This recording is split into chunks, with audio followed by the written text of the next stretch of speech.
Bonjour, bonjour à tous et bienvenue sur ma chaîne YouTube Kabibi Show Gag and Vlog dans notre rubrique témoignages. Alors aujourd'hui, on va témoigner la gloire de Dieu encore avec une histoire puissante et extraordinaire. C'est notre maman de la team qui vient nous parler du témoignage de son oncle.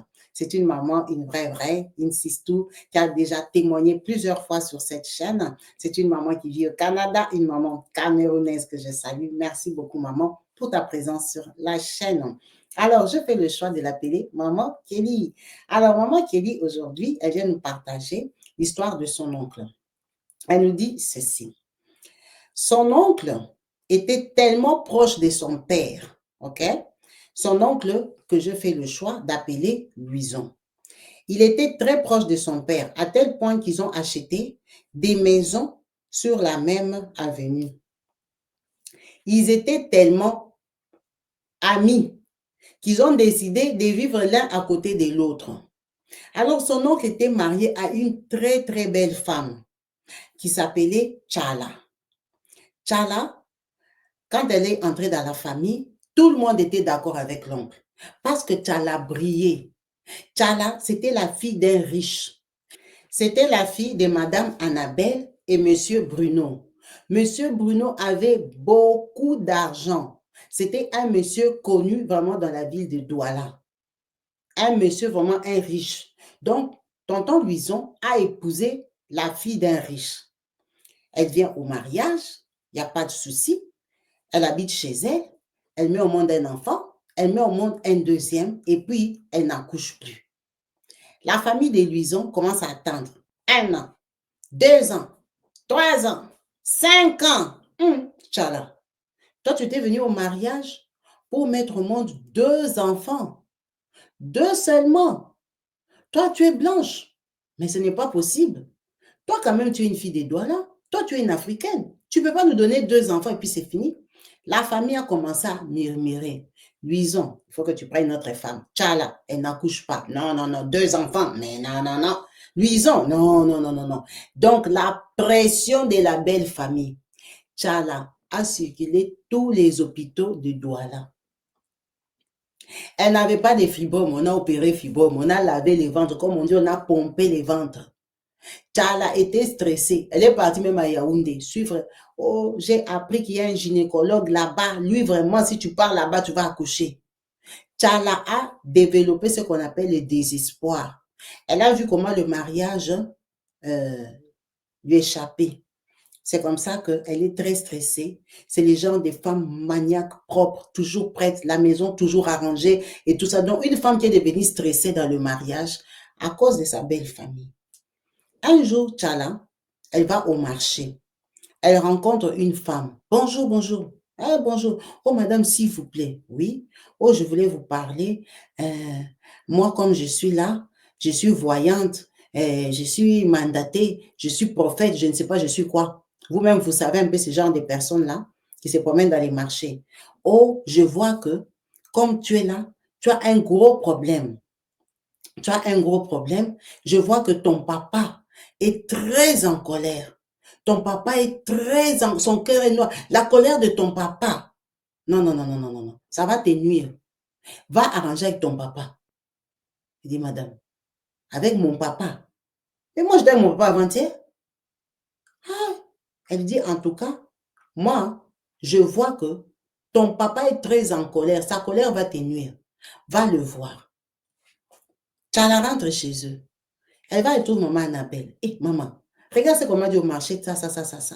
Tchala, elle est catholique, elle est croyante, elle croit un peu, elle prie, bon, elle prie. Ton papa est en colère. Comment ça, il est en colère? Moi, il m'a rien dit. Ah, moi, on m'a dit que papa est en colère. Toi, avec tes histoires là. Tu vas apprendre tes histoires sur la route au marché et tu viens me dire ton papa est en colère. Ton papa est assis là-bas, va lui demander s'il est en colère. Il est en colère de quoi? Elle vient lui demander au papa. Il y a un problème. Il dit non, ça va. Non, oh, tu n'es pas en colère. Moi, je ne suis pas en colère. Tu as fait quoi? Il s'est passé quoi? Oh, rien. Moi, une dame, les gens là qui cherchent l'argent sur la route là et tout ça. Bon, Tchala a laissé tomber. Tchala rentre chez elle. Elle commence à rêver son papa en train de pleurer. Mon papa est en train de pleurer. Donc, quand elle dort, de temps en temps, on va dire, dans une période d'1 an et demi, le même rêve est revenu même 7 fois. Parfois, elle voit un homme en train de pleurer. Parfois, quand elle regarde, pourquoi tu pleures? Pourquoi tu regardes comme ça? C'est son papa. Son papa est en train de pleurer dans les rêves. Elle a commencé à se demander, papa va mourir. Papa, c'est quoi? Pourquoi il pleure comme ça? C'est quoi? 1 an et demi se passe. Tchara, ça fait 6 ans et demi de mariage. Elle n'accouche pas. Les premiers enfants commencent même à avoir les 7 ans. Tchara n'accouche toujours pas. Donc, un jour, elle est à Douala. Donc, ils ont voyagé là, Douala. Donc, elle est au marché de Douala. Elle veut un peu acheter les trucs et tout ça. Pas. Elle tombe sur une autre femme. Ah, bonjour madame, oui. Ah, excusez-moi, c'est pas pour vous déranger. Moi, je suis prophète. Oui. Oh, maman, je voulais vous dire que quand je vous ai vu passer, j'ai senti quelque chose. Maman, je vois, en tout cas, la mort te suit. Il dit, la mort me suit comment? La mort te suit. Ton papa est en colère. Ton papa pleure. Ton papa est triste. Ton papa n'est pas bien. Va le voir et dit, mais madame, mon papa est bien. Mon papa est bien. Mon papa n'a pas de problème. Mon papa n'a pas de problème. Elle dit, ce n'est pas bon. Je vois la mort qui te suit. Je vois la mort qui te suit. Va arranger avec ton père.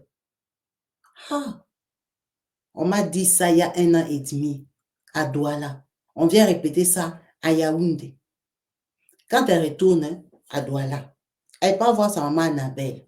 Maman, tu sais ce que je t'avais dit l'autre fois? Quoi? Les mamans là du marché. Toi, tu pars consulter. Dis, moi, je ne peux pas consulter. Hein. C'est un homme qui m'a arrêté sur la route pour me dire que papa est en colère. Tu as recommencé encore avec tes choses de colère. Quelle colère? Va le voir là-bas, va lui demander. Toi et ton papa, vous avez un problème? Hein? Quelle colère? Nous sommes ici, nous sommes tranquilles. Quelle colère? Toi, tu cherches les problèmes dans ma maison et tout. Non, maman. Et Dieu me dit que, oh, sinon il y aura la mort. Quelle mort? Quelle mort?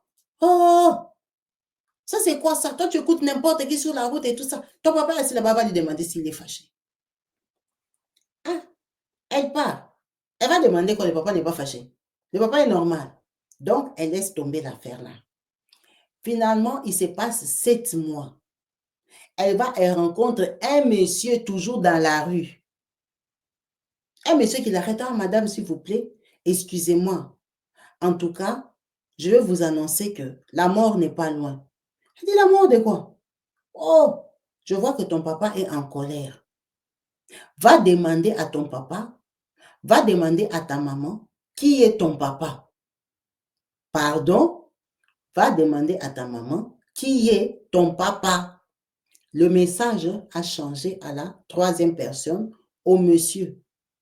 Il dit, qui est mon papa? Mais mon papa, c'est papa Bruno. Qui est mon papa comment? Mais moi, je connais mon papa.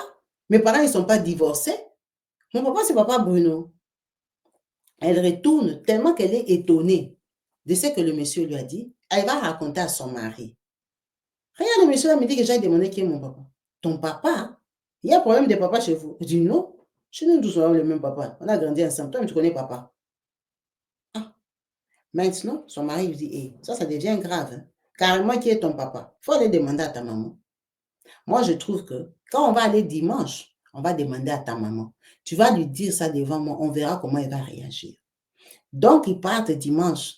Elle arrive, elle raconte l'histoire à sa maman que le monsieur lui a demandé de dire qui est son papa.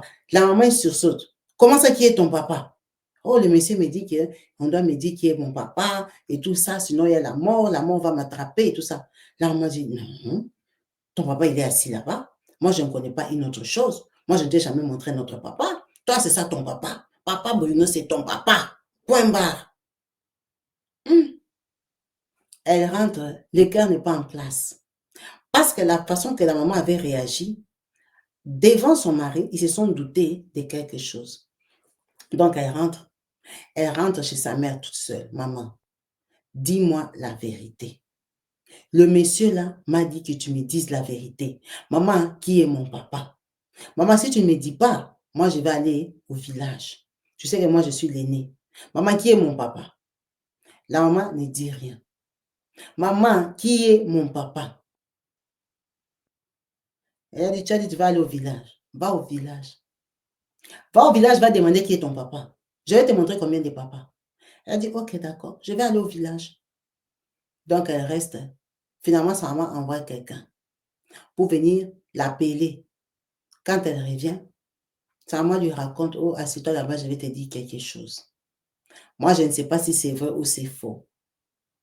Quand j'étais au village, quand j'avais 18 ans, je n'étudiais pas. Chez nous, on était la seule parcelle où il y avait le robinet d'eau.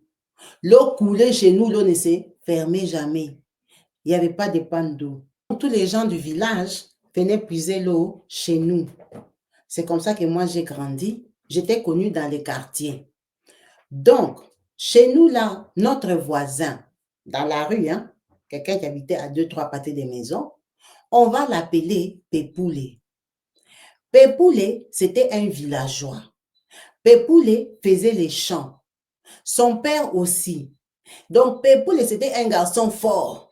Pépoulé venait puiser de l'eau pour ses parents. Quand Pépoulé venait là-bas, Pépoulé est venu, il causait beaucoup avec elle.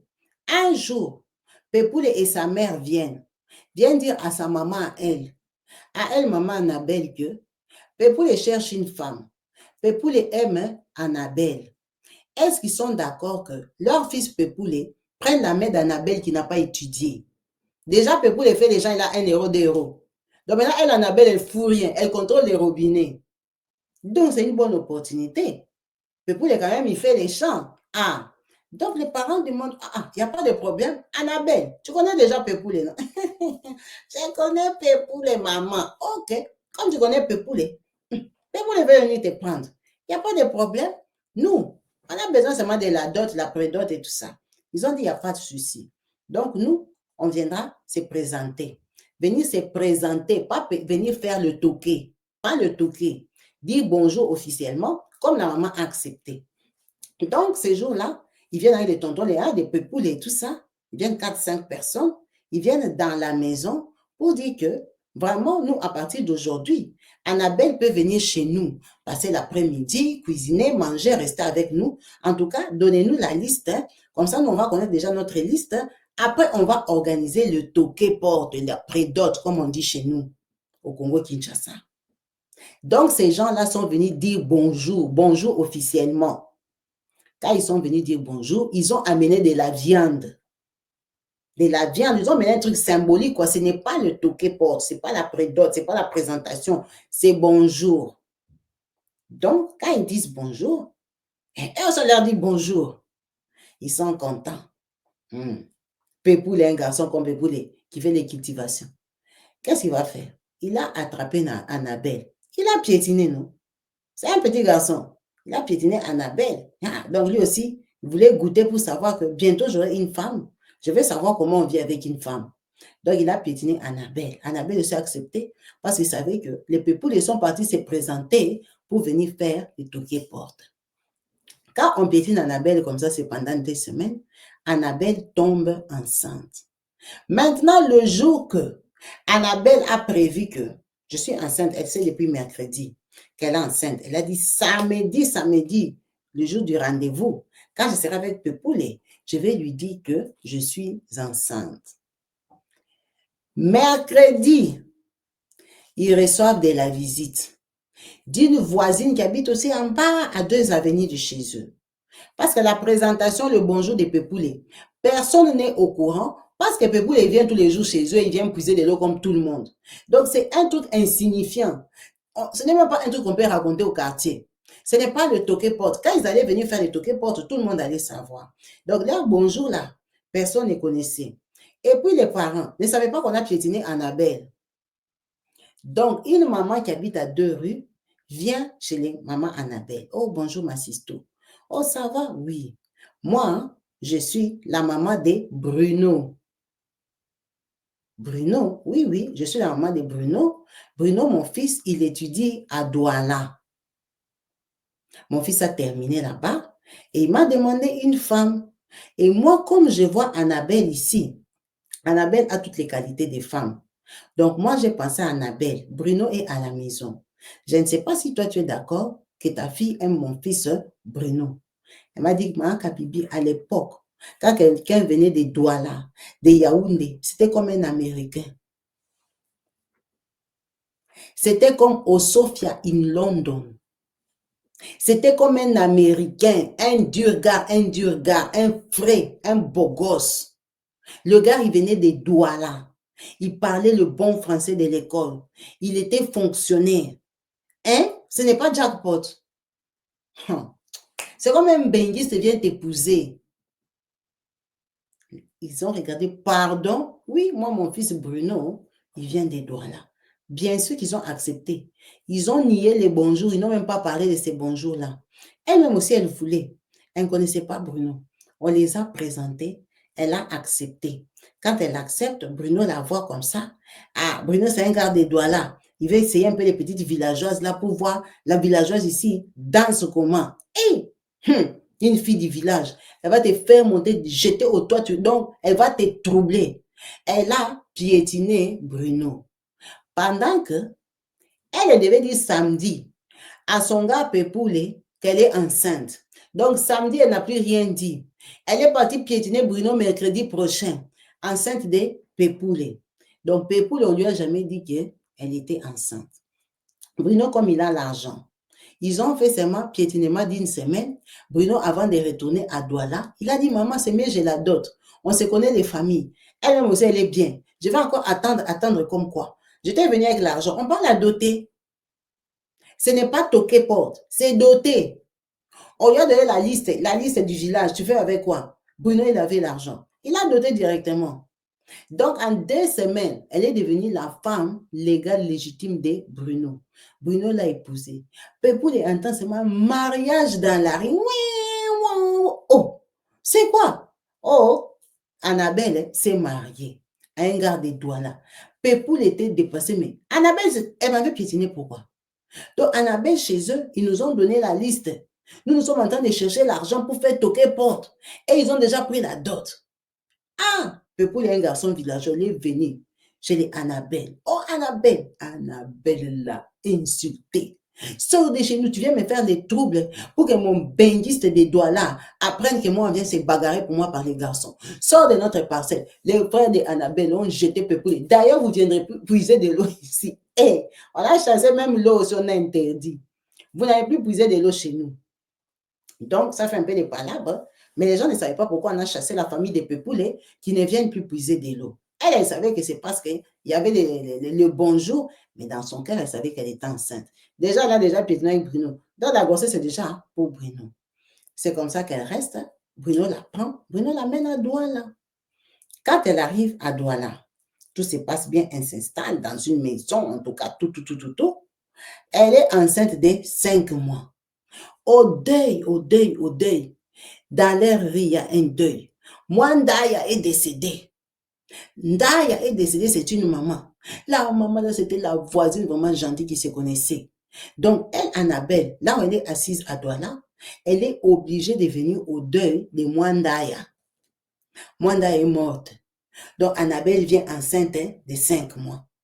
Quand elle arrive au deuil, bien sûr que Pépou, c'est un garçon du quartier de la rue. Lui aussi, il est au deuil. Pépou les voit Annabelle arriver. Donc, elle est au deuil, elle voit Pépoulé. Pépoulé la voit et dit, Annabelle, toi tu es enceinte. Annabelle, l'enfant là, c'est mon enfant. Elle dit, quel enfant? C'est mon enfant Annabelle. Non. La grossesse là. Annabelle, tu ne peux pas me faire l'enfant.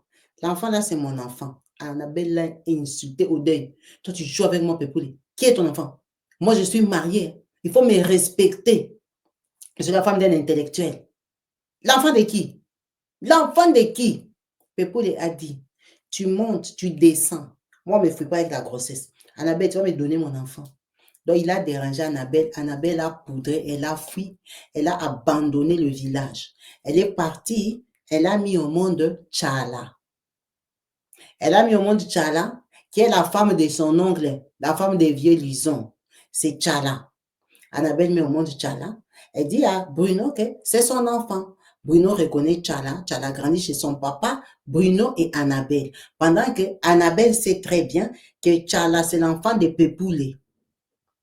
Donc, à chaque fois que Annabelle allait au village pour voir sa maman, quand elle rencontre Pépoulé, Pépoulé va lui dire, toi, tu m'avais fouillé avec l'enfant. Toi.